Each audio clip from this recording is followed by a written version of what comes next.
Dear students, I welcome you to the BioWin Academy. Today we are going to see biotic agents. We have already seen the abiotic agents of pollination. What is pollination? It's a transfer of pollen grain from anther to the stigma of a flower. This is called as pollination, and for the transfer of pollen grains, two types of agents are involved: abiotic agents and biotic agents. In case of abiotic agents, we have seen wind and water. Wind and water both are abiotic agents, they are non-living agents, and biotic agents they include living agents. Biotic agents जो है उसमें कौन से agents involve है? Living agents हैं. So pollination के लिए जो लिविंग एजेंट्स है, ट्रांसफर ऑफ पोलन ग्रेन के लिए जो लिविंग एजेंट्स है, यहां पर हम तीन टाइप के एजेंट्स पढ़ने जा रहे हैं. It's insects, birds and bats. Birds, bats and insects. They have given the snails here, but it's not covered here. So about 80% of plants require the help of other living and moving creatures such as insects, birds, bats, snails to transfer their pollens from one flower to another. एक flower से दूसरे flower पर pollen grain यदि transfer करना है, कई सारे plants है, मतलब अबाउट 80% प्लांट्स हैं जो इन डिफरेंट टाइप के लिविंग एजेंट्स की हेल्प लेते हैं for the transfer of pollen grains. And they are insects, birds, bats, snails, even ants are there. They are responsible for transfer of pollen grains. And this is very important phenomenon because these also sustain our ecosystem. Because of this pollination by biotic agents, ecosystem is maintained. Ecosystem sustain भी होती है. Because if the pollination doesn't happen, what will happen? There won't be the transfer of pollen grain. If pollen grains are not transferred, sexual reproduction will not be accomplished. There won't be formation of seeds. If seeds are not formed, there will not be formation of plants. Means reproduction process will stop. So in order to sustain ecosystem, it's very much important that the pollen grain should be transferred. And it's also responsible for the production of natural resources by helping plants to reproduce. When the plants will reproduce, automatically natural resources will be produced. अगर plant का reproduction होता है तो जो natural resources है उनका वो भी बहुत अच्छे मात्रा में हमारे नेचर में प्रोड्यूस हो जाते हैं. बहुत ही सिंपल एग्जांपल ले सकते हैं. अगर प्लांट्स का नंबर बढ़ता है, because reproduction, this is what giving birth to a young one, and because of this process there will be formation of new plants. If the number of plants increase, what will happen? There will be production of large quantity of oxygen. If the oxygen increases in the nature, मतलब एक natural resource बढ़ गया, obviously number of plants ज्यादा है, and we have already heard कि जितने ज्यादा number में प्लांट रहेंगे उतना ज्यादा ऑक्सीजन बढ़ेगा, उतना ज्यादा अर्थ का टेम्परेचर कंट्रोल रहेगा. साथ में we already have seen that and also studied that plants are responsible for attracting the clouds. मतलब clouds अगर attract हुए तो what will happen? There will be sufficient amount of rainfall. इस तरह से ये ecosystem is maintained and ecosystem will be enriched with different natural resources because of this pollination process. So we have seen that different pollinating agents are there, and on the basis of these agents it has been named.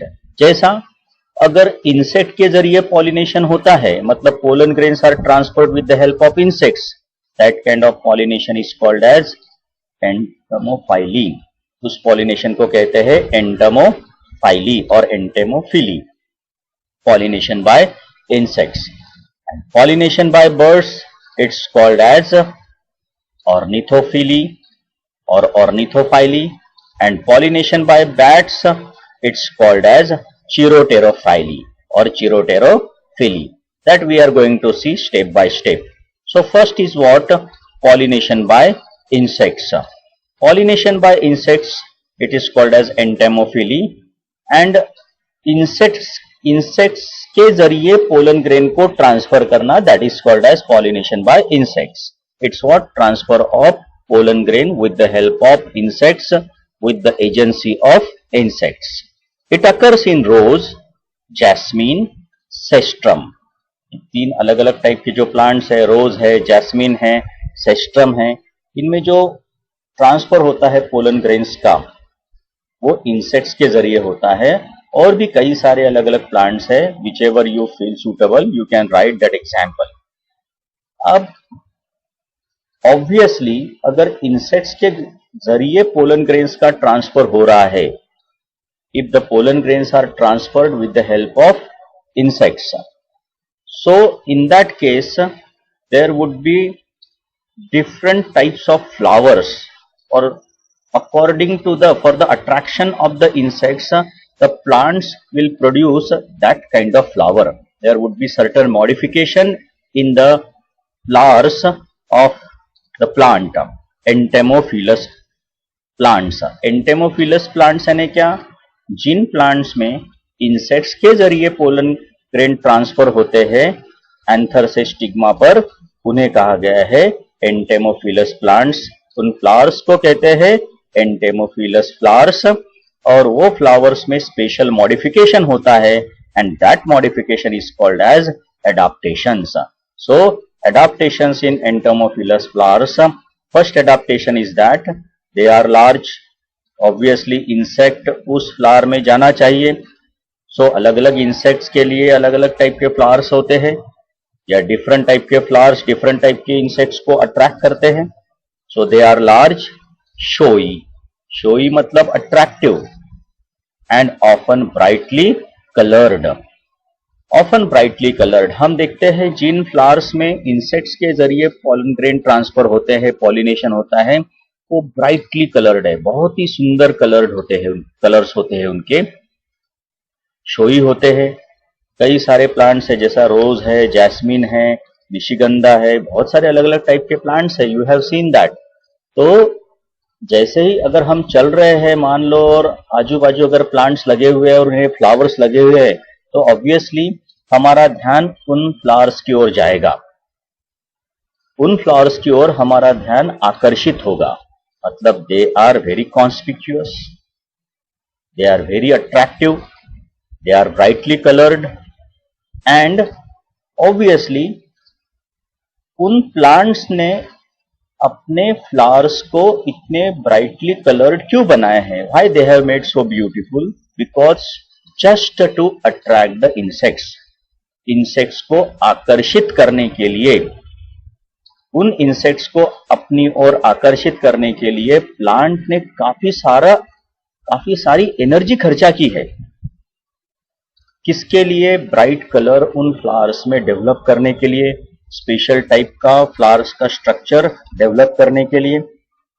और also the flowers produce sweet order, smell, and they have nectar glands.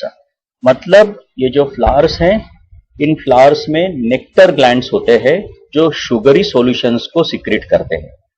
क्योंकि insect अगर आया, ठीक है, अगर वो flower बहुत ज्यादा ब्राइटली कलर्ड है, ब्यूटीफुल है, और इंसेक्ट उस फ्लावर को विजिट कर रहा है, इंसेक्ट उस फ्लावर में चला गया है, उसके अंदर एंटर हो गया है, या उस पे बैठ गया है, लेकिन अगर उस इंसेक्ट को उस फ्लावर में कुछ खाने पीने के लिए नहीं मिला, तो वो इंसेक्ट दोबारा उस फ्लावर पे नहीं आएगा. इसलिए प्लांट को ये समझता है कि इन इंसेक्ट्स को क्या चाहिए, और इंसेक्ट को भी समझता है कि हमें क्या चाहिए. तो दोनों का को एग्जिस्टेंस है, both are dependent on each other. Flowers means that plant, their flowers, they are dependent on insects for the pollination purpose, and insects are dependent on the flowers for food material, we can say. That is why flowers have developed nectar glands which secrete sugary solution and sweet odor, smell. ये जो insect है इन्हें सुगंध भी चाहिए, सिर्फ खाना ही नहीं तो सुगंध भी चाहिए, बहुत अच्छा स्मेल चाहिए, ऑर्डर चाहिए. तो when these insects will visit the flower, this visit will be because of sweet odor, and also they will be having a sugary solution there. So that insect will drink that sugary solution, and also they will have a good smell. So ये जो insects है ये वहां पर आते हैं पीने के लिए. क्या पीने के लिए? शुगरी सॉल्यूशंस को पीने के लिए. और अच्छा सुगंध उन्हें अट्रैक्ट करता है, ब्राइट कलर उन्हें अट्रैक्ट करता है, वो शोई रहते हैं.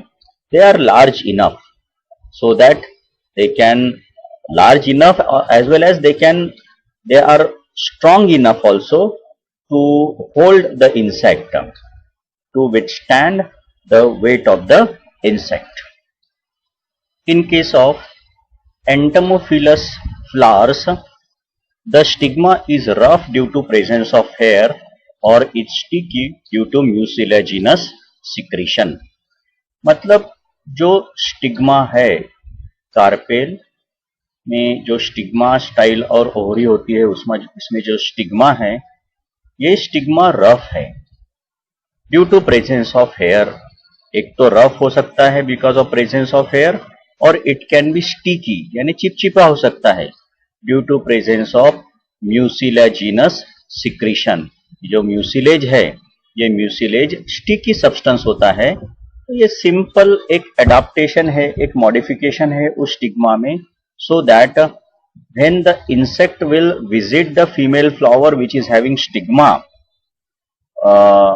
That insect carries pollen grain, and that pollen grain will get trapped by the hairs present on the stigma, or it will attach to the stigma because of presence of sticky substance mucilage.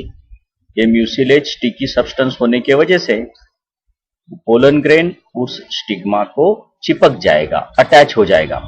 या फिर जो hairs है, अगर hairs present है stigma के ऊपर तो वो हेयर्स में अटक जाएगा, ट्रैप हो जाएगा. इसलिए स्टिग्मा एक तो हेयर्स प्रेजेंट होते हैं स्टिग्मा पे, या फिर स्टिकी होता है because of presence of mucilaginous secretion. The pollen grains are spiny. अब अगर स्टिग्मा स्टिकी है या हेयर्स प्रेजेंट है तो पोलन ग्रेन भी उसका भी पर्टिकुलर स्ट्रक्चर होता है. Pollen grains are spiny and surrounded by a yellow sticky substance called pollen kit. यानी वो जो पोलन ग्रेन है उसके ऊपर एक्सट्रीमली फाइन ऐसे स्पाइन्स होते हैं, मतलब उसके ऊपर छोटे छोटे बारीक कांटों के जैसे स्ट्रक्चर्स होते हैं. And it's surrounded by a special yellowish substance, yellowish sticky substance, and that is called as pollen kit. So because of these adaptations, these modifications, these changes in the pollen grain as well as stigma, both will attach each other very firmly. दोनों एक दूसरे को properly firmly attach हो जाएंगे. Some plants have special adaptations for the insect visitor to help in cross pollination. कुछ ऐसे plants है कि उनमें और स्पेशल टाइप के मॉडिफिकेशंस होते हैं उनके फ्लावर्स में. और इसका एक एग्जाम्पल दिया है लीवर मैकेनिज्म और टर्नपाइप मैकेनिज्म इन सैल्विया. सैल्विया नाम का जो फ्लावर है उसमें लीवर मैकेनिज्म और टर्नपाइप मैकेनिज्म होता है. We will see this lever mechanism in detail in the next video. यहां पर उसका पिक्चर दिया हुआ है किस तरह से ये जो इंसेक्ट है, this insect has visited this particular salvia flower. इस सैल्विया फ्लावर को क्या हुआ है, ये विजिट हुआ है। We will see this in very detail in the next video. इसी सेक्शन में और एक पॉइंट दिया है डू यू नो में। डू यू नो ये वाला जो आपको पता है क्या, ये जो सेक्शन है डू यू नो, इसमें लिखा है in biotic pollination plants are adapted to encourage specific pollinators they need. यानी जो प्लांट्स है वो इस तरह से एडाप्ट हो चुका है, इस तरह से उसने खुद को मॉडिफाई किया है, जिसके वजह से वो स्पेसिफिक पॉलिनेटर जो रहेगा, पॉलिनेटिंग एजेंट रहेगा, फिर इंसेक्ट रहो, बैट रहो या फिर बर्ड्स रहो, उनको वो एनकरेज करेगा। उन्हें जिस किसी पॉलिनेटर की जरूरत है, the specific pollinators they need, उनको जिस किसी पॉलिनेटर की जरूरत है, उन पॉलिनेटर के हिसाब से, उस पॉलिनेटिंग एजेंट के हिसाब से वो प्लांट्स खुद को एडाप्ट करता है, खुद के फ्लावर का स्ट्रक्चर डेवलप करता है। दैट प्लांट डेवलप और modify the structure of flower according to their need, whichever pollinator they need, according to that plants develop their structure, and they are said to have developed pollination contrivance। मतलब ऐसा बोला जाता है कि वो plants जो है उन्होंने पॉलिनेशन कंट्रीवंस को डेवलप किया है। पॉलिनेशन कंट्रीवंस का मीनिंग यहां पर होता है डिवाइस, पॉलिनेशन डिवाइस, या फिर दूसरा इसका मीनिंग होता है आइडिया, यानी युक्ति। पॉलिनेशन करने के लिए स्पेसिफिक युक्ति, स्पेसिफिक आइडिया या स्पेसिफिक डिवाइस उस प्लांट ने डेवलप किया है। क्यों? क्योंकि उन्हें स्पेसिफिक पॉलिनेटर को अट्रैक्ट करना है और उस विशिष्ट पॉलिनेटर को आकर्षित करके उससे पॉलिनेशन का कार्य पूर्ण करना है, करवा के लेना है उनसे। पॉलिनेशन का जो वर्क है, जो फंक्शन है, वो अकम्प्लिश करना है। So plants and pollinators have co-evolved physical characteristics that make them to interact successfully. यानी यहां पर प्लांट्स ने और पॉलिनेटर्स ने, दोनों ने साथ साथ ऐसे फिजिकल कैरेक्टरिस्टिक्स को डेवलप किया है जिसके वजह से वह एक दूसरे से इंटरैक्ट हो सकते हैं सक्सेसफुली। दोनों एक दूसरे के साथ इस तरह से वर्क कर सकते हैं, फंक्शन कर सकते हैं, जिसके वजह से दोनों का फायदा होगा, दोनों का लाभ होगा। Both will get benefited.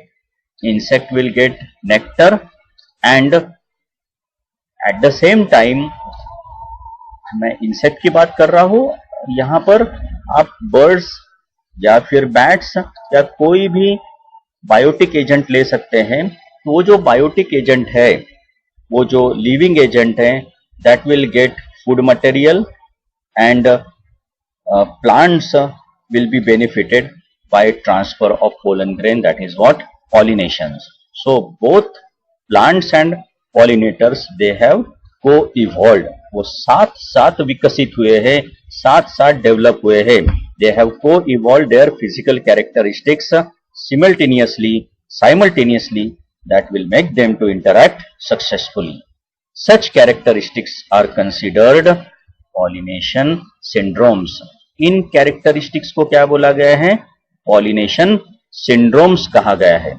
मतलब अगर हम इंसेक्ट की बात करते हैं तो जो इंसेक्ट पॉलिनेटेड फ्लावर्स हैं या प्लांट्स हैं, उन्होंने ब्राइट कलर्ड डेवलप किया है उनके फ्लावर्स में, ब्यूटीफुली कलर्ड है। उन्होंने नेक्टर डेवलप किया है, उन्होंने फ्रेग्रेंस डेवलप किया है उनके फ्लावर्स में, और इंसेक्ट भी उसी के हिसाब से डेवलप हुआ है। यानी वो इंसेक्ट का स्ट्रक्चर इस तरह से कि प्रॉपरली वो फ्लावर के अंदर जा सके, इस तरह से है कि प्रॉपरली उसमें से नेक्टर को वो सक कर सके, चूस सके, बराबर है। They have developed a very good sense of smell, जिसके वजह से वो स्मेल को प्रॉपरली क्या कर सके, सेंस कर सके। तो दोनों ने, both the agents, both the living organisms, plant and insects, they have developed their physical characteristics in such a way so that both will get benefited and the functions of both will be accomplished. The functions of both will be carried out properly, and such characteristics are called as pollination syndromes. ऐसे characteristics को कहा जाता है pollination syndromes. Thank you very much.